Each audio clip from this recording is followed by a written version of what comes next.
Dingo Sanjay স্যারকে, হেমন্ত স্যারকে এবং ধন্যবাদ জানাই আপনারা যারা আজকে বসে আছেন এই ঐতিহাসিক দিনে।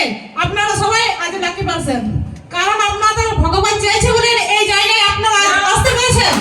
তাই বলছি আমি যখন একজন হাউস ওয়াইফ হয়ে কাজ করতে পারছি, তেমনি আপনারাও কাজ করুন। এমনি দিনে আমিও এই জায়গায় এসেছিলাম এবং এই মালা গ্রুপের কনসেপ্টটা দেখেছিলাম, একটা ছোট্ট সিদ্ধান্ত নিয়েছিলাম। সেই সিদ্ধান্তের সময় আমার পরিবার আমার কাছে ছিল না এবং আমার স্বামী ছিল বাইরে। আমি